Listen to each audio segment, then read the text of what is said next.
Britain's Keir Starmer stood before Parliament last week and tried to explain why he sent Lord Peter Mandelson to be U.S. ambassador when he knew that Mandelson was deeply compromised by Jeffrey Epstein. It didn't work. The media are now calling Starmer a dead man walking. And you can see how damaging this is by how desperately the city is trying to make it go away.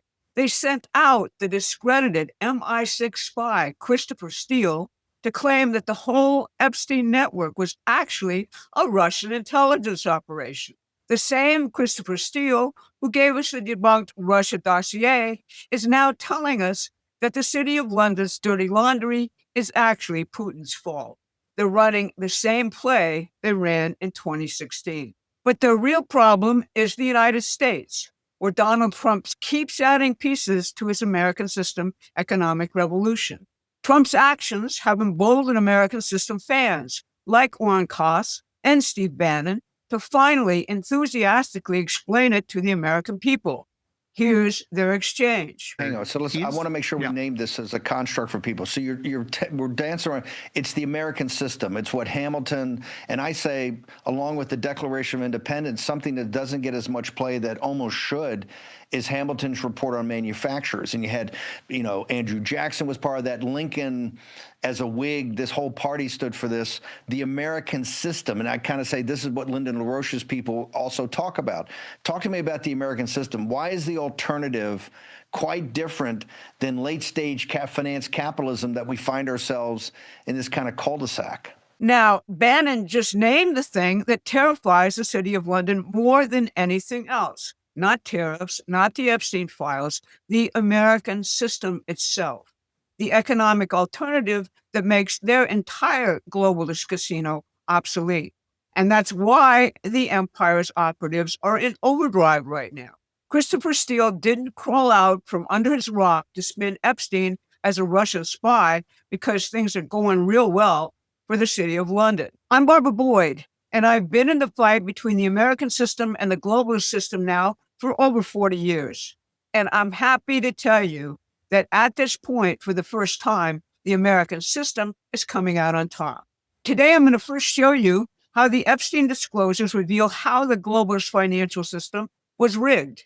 Then I'm going to show you that the elite's panic isn't just because they're being exposed and caught. It's because their casino economy has run out of chips, and Donald Trump has called their bluff. Finally, I'll show you why Christopher Steele's desperate attempt to blame Russia actually exposes even more about how the City of London and Wall Street have done their very dirty business. So if you're up for the ride, please like and share this video. It increases our reach on YouTube. Lord Peter Mandelson was called the Prince of Darkness in British circles. That's because he engineered the career of Tony Blair and what the British Labour Party calls New Labour, i.e. globalization. Like Bill Clinton in the US, it was a con job, feigning concern to the lower classes while giving the elites and the banks free rein. Mandelson was the satanic brain behind many of the Anglo-American schemes, breathing life into what they called the rules-based order. To recap, the recent Epstein release shows Mandelson trading deep insider financial information with Epstein from 10 Downing Street during the 2008 financial collapse. The documents suggest they are managing the crisis itself, seeking maximum profit for themselves and their network after their practices led, after all, to that very financial collapse. For example, Mandelson counsels Epstein that Jamie Dimon of J.P. Morgan Chase should, quote, mildly threaten the British Chancellor of the Exchequer over the bonus tax the British government imposed on bankers' bonuses. You see, the bankers were still frantically claiming their bonuses after they caused the collapse. Dimon followed through and threatened per Mandelson's advice. In France, the latest Epstein files confirm an extremely close relationship between the French-German head of the Edmond de Rothschild group, Ariane de Rothschild, and convicted sex offender Jeffrey Epstein. That's one of the largest and most significant banks in the world. From 2013 until his death in 2019, Epstein acted as an unofficial advisor to the Switzerland-based bank. When the bank came under U.S. DOJ investigation for money laundering, Epstein arranged a sweetheart deal through his close confidant, Catherine Rumler, Barack Obama's former White House lawyer. Then there's the current CEO and president of the World Economic Forum, Borja Brendi. Forbes tells us that his Epstein relationship has led to an internal investigation and a possible fight for control of the World Economic Forum with the founder, Klaus Schwab. Schwab himself, of course, had to resign because of sexual and financial scandal. Alex Craner has a very insightful piece about all of this. You should read it. He documents how the public operatives for London's rules-based order are vetted and picked. They are all deeply flawed. Their flaws are well known so that they can be controlled by the individuals and institutions behind the public show. Now, as if by divine force, the covers have been ripped off, and the men and women behind the curtain can now start to be exposed. Now, most American commentators can't make sense of what's happening here because they focus only on the domestic side of the equation. They miss the British chessboard entirely, the City of London, British intelligence, the offshore financial system, the royalty. That's the fight we've been tracking at Promethean Action for decades. It's what makes our coverage very different. And if you want to see the world that most people don't even think exists, subscribe to our free newsletter. The link is in the description. But the real bigger truth here is that Donald Trump has called all their bluffs.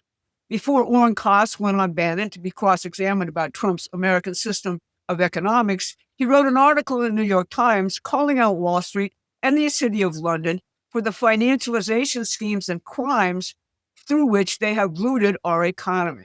It's titled, "The Finance Industry is Grip. It's time to start treating it that way." He says his original title was How to Save Capitalism from the Capitalists. Here's a couple of his money quotes. In a financialized economy, businesses become mere sources of cash, assets to be manipulated and then operated for maximum investor returns. Workers become just another cost like lumber. Customers are just revenue streams to be tapped. It has corrupted sectors in which the profit motive was never meant to reign supreme in our country. Veterinary practices, funeral parlors, campgrounds, residential treatment services, youth sports, hospitals and nursing homes, even suppliers for volunteer fire departments. Consolidating and managing them with ruthless efficiency, squeezing the vulnerable customers and then pointing to the higher cash flow as somehow value creation. But that system has now failed. It's run out of chips, and the establishment can no longer hide the fact. Its final burial is due to the American system of economics being wielded now by the Trump administration. It puts the emphasis on raising productivity, raising workers' wages, investing in the infrastructure and the science and technologies of the future. That means banks must be lending money for these purposes. As Secretary Bessent keeps emphasizing, it's now Main Street's turn. But the captured functionaries of the old system will go willingly without a fight. Their media and politicians censor the president's policies rather than explaining them to the American people. They're also pumping poison 24/7 to the American people about Donald Trump. Just look at these two exchanges with Treasury Secretary Scott Bessent in the House last week. He was there to report on the fundamental economic progress being made by President Trump. When the Treasury Secretary began to document the impact of illegal immigration on housing supply and costs, Ranking Member Maxine Waters called for him to be, quote, shut him up. 10 and 20 million immigrants took up the housing stock of working Americans, and can you maintain some level of dignity? Gentleman's time has expired. No, my time has not expired. Congressman Gregory Meeks just went publicly berserk. All you have to ask is yes or no. No, Congressman. All you have to ask The is yes or no. OCC is an independent entity, and I would know, Congressman. So I take that as a no. You traveled to Venezuela. I take that as a no. On behalf of So just as the globalist elite crashes in London, out trots disgraced MI6 fabricator Christopher Steele to attempt to make it all go away.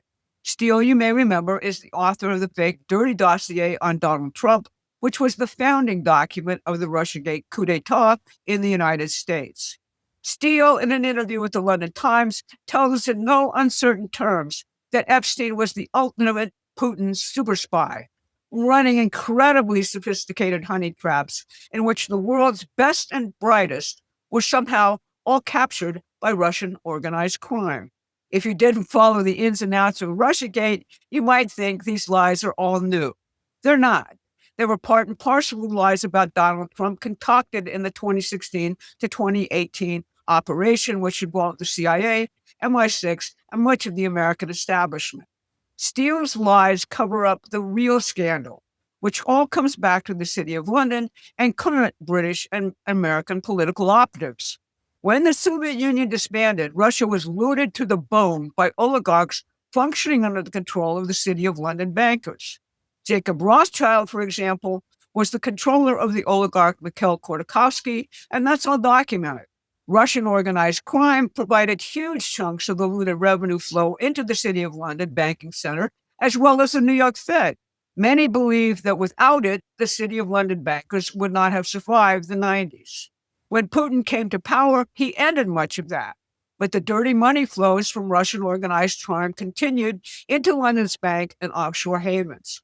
4 years ago, Chatham House, the think tank for British secret intelligence, claimed that it was finally shutting down what they admitted was Russia's London money laundering. It became just too ostentatious and just too exposed. So, despite Christopher Steele's fictions, all roads continue to lead right back to London when you're looking for the corrupt and perverted authors of the dying system. So this Saturday, the perverted world elites find themselves trapped between the failure of their system and the exposures of their true character and crimes. They can only manufacture lies and destruction. Trump's American system of prosperity, productivity, and the mission to create a better life for your children provides the escape hatch from this hell. But the American people have to know about Trump's policies and the system which has powered every economic growth spurt in our nation's history. The American system has to be hammered home to people ahead of the midterms. The key question to your congressional representative has to be, what do you know about the American system? Do you support it? That's how you should determine your vote.